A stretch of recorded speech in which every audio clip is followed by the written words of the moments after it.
अस्सलामु अलैकुम dear students, मैं हूं प्रोफेसर गुलाम अली। स्टूडेंट्स, इस वीडियो में आज हम डिस्कस करने जा रहे हैं आयोनाइजेशन एनर्जी। आयोनाइजेशन एनर्जी या आयोनाइजेशन पोटेंशियल भी इसको हम कहते हैं। ये वो कम से कम एनर्जी है जो किसी भी एटम के वैलेंस इलेक्ट्रॉन को निकालने के लिए चाहिए होती है जब एटम गैसियस फॉर्म में हो। गैसियस फॉर्म में हम क्यों उसको रखते हैं? ताकि उसके जो इर्द गिर्द जितनी भी इन्फ्लुएंशियल अट्रैक्शन की फोर्सेस हैं, ये जितना भी उसके नेबर में इलेक्ट्रॉनिक इन्फ्लुएंस है वो ख़त्म हो जाए। तो इसकी हम डेफिनेशन की बात करें तो इसकी डेफिनेशन है the minimum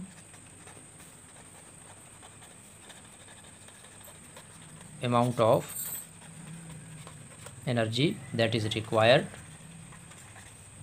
to remove an electron from a gaseous atom।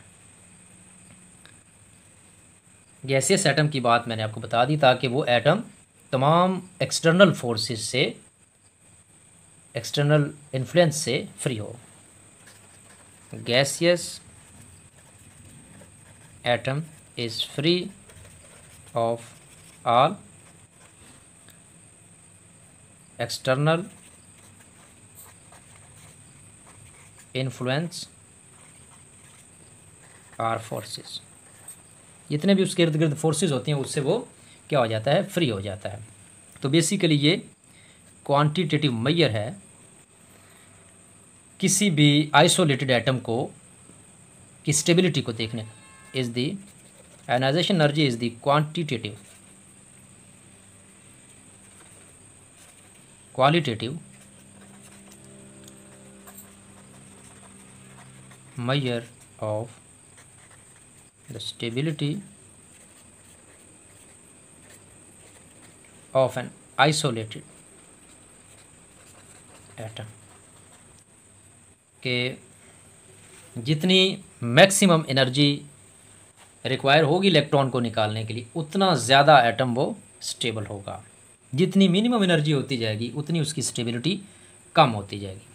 तो इसके कुछ फैक्टर्स हैं जो आयोनाइजेशन एनर्जी पे इफ़ेक्ट करते हैं। बेसिकली 4 टाइप्स हैं इनके फैक्टर्स की जो इसको इफ़ेक्ट करते हैं।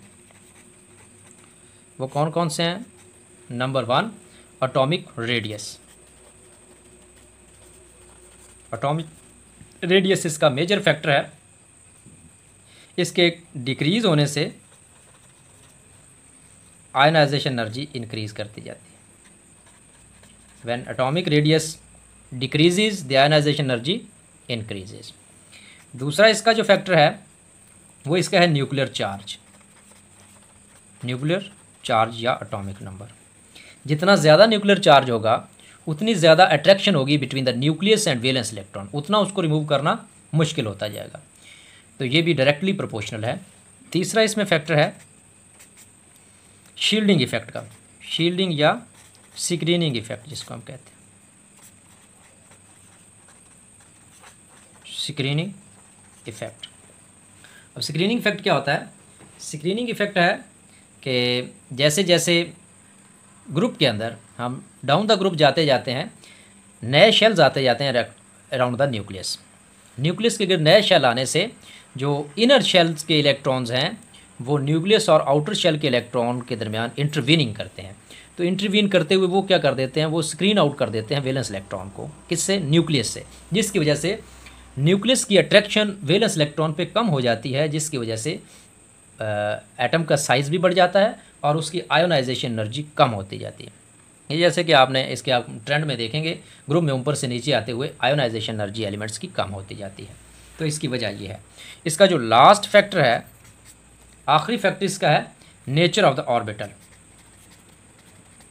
Nature of the orbital. जो ऑर्बिटल्स हैं, कौन से सब शेल में जो ऑर्बिटल्स हैं उनकी कितनी एनर्जी, जैसे S, P, D, F है तो S जो है वो सबसे न्यूक्लियस के ज़्यादा करीब होता है, उससे इलेक्ट्रॉन निकालना ज़्यादा मुश्किल होता है P की निस्बत, फिर D में, फिर F में। F थोड़ा सा दूर होता है तो उससे इलेक्ट्रॉन निकालना ईजी होता है। तो ये इसके फैक्टर्स हैं। अगर हम इसके ट्रेंड्स की बात करें तो इसके भी दो तरह के ट्रेंड्स हैं, trends of ionisation energy in periodic table.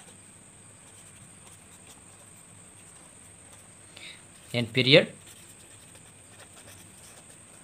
From left to right ionisation energy increases. अब ये रेडियस से थोड़ी सी उल्ट है, क्यों इंक्रीज़ करती है? सेम रीज़न है, जैसे रेडियस डिक्रीज़ करता है, रेडियस के डिक्रीज़ करने की जो रीज़न है वही आयोनाइजेशन एनर्जी के इंक्रीज़ करने की रीज़न।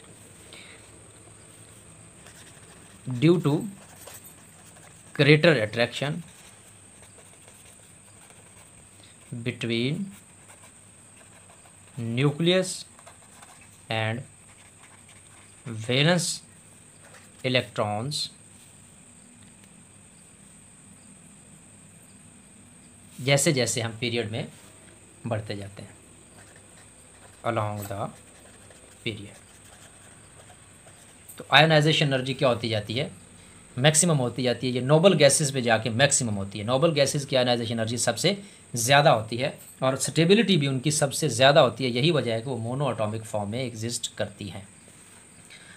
अच्छा, अब हम आ जाते हैं इसके ग्रुप्स में। ग्रुप्स में क्या होता है? In groups the ionisation energy decreases. क्यों डिक्रीज करती है?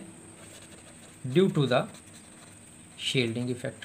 जैसे हमने इसके फैक्टर्स में डिस्कस किया, शील्डिंग इफेक्ट की वजह से। शील्डिंग इफेक्ट क्या करता है? Due to shielding effect, shielding effect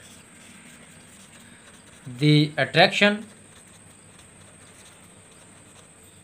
between nucleus and valence electron decreases।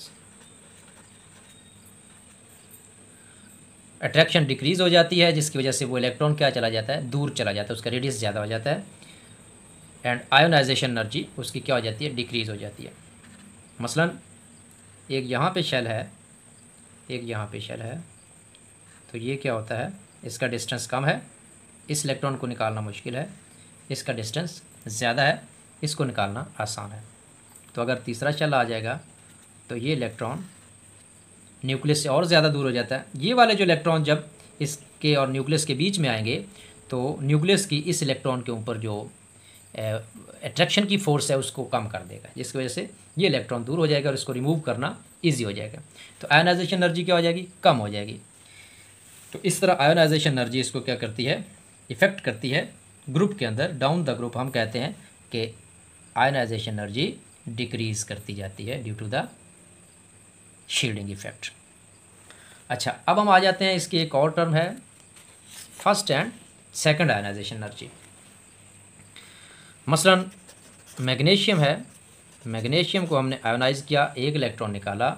इसके एक इलेक्ट्रॉन निकालने से हमारे पास जो एनर्जी चेंज आया है वो आया है प्लस 730 किलो जूल पर मोल, प्लस 730 किलो जूल पर मोल।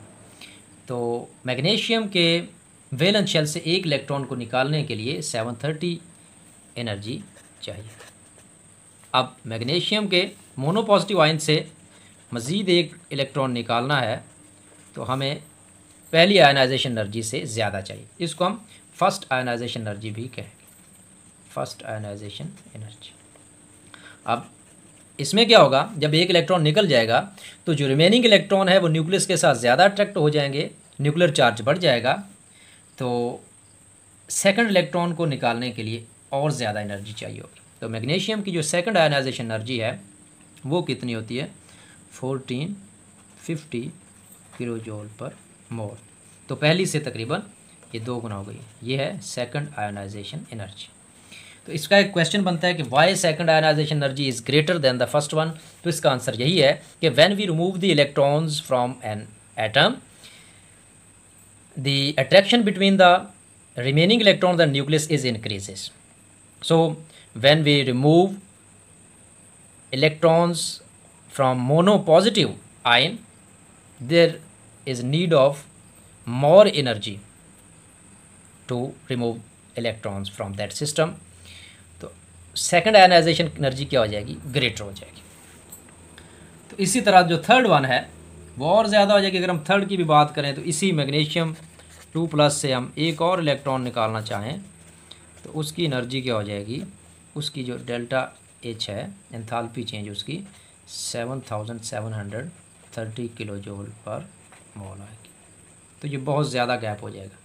तो ये गैप हमें ये भी बताता है कि इलेक्ट्रॉन्स किस में से रिमूव होगा, किस में से नहीं होगा। The energy gap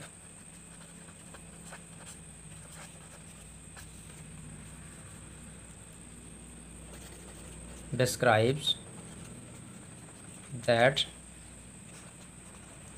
from which atom electron can be removed, and it also determines the valency of an atom।